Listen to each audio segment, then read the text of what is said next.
War in Iraq begins.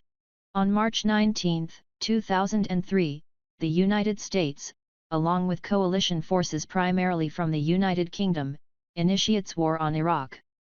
Just after explosions began to rock Baghdad, Iraq's capital, U.S. President George W. Bush announced in a televised address, "At this hour, American and coalition forces are in the early stages of military operations to disarm Iraq, to free its people and to defend the world from grave danger."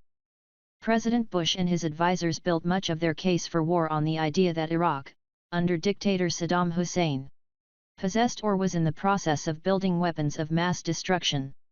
Hostilities began about 90 minutes after the U.S. imposed deadline for Saddam Hussein to leave Iraq or face war passed.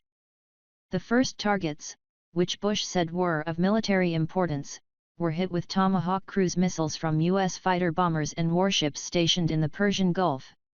In response to the attacks, Republic of Iraq radio in Baghdad announced, "The evil ones, the enemies of God, the homeland and humanity, have committed the stupidity of aggression against our homeland and people."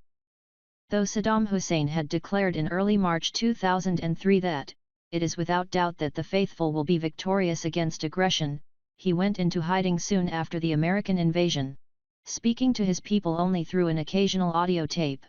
Coalition forces were able to topple his regime and capture Iraq's major cities in just 3 weeks, sustaining few casualties. President Bush declared the end of major combat operations on May 1, 2003.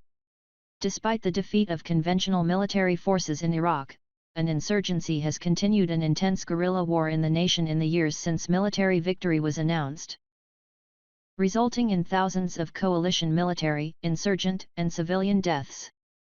After an intense manhunt, U.S. soldiers found Saddam Hussein hiding in a 6 to 8 foot deep hole, 9 miles outside his hometown of Tikrit.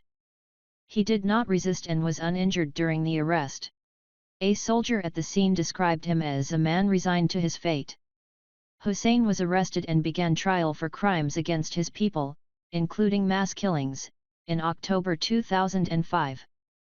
In June 2004, the provisional government in place since soon after Saddam's ouster transferred power to the Iraqi interim government. In January 2005, the Iraqi people elected a 275-member Iraqi National Assembly. A new constitution for the country was ratified that October. On November 6, 2006, Saddam Hussein was found guilty of crimes against humanity and sentenced to death by hanging.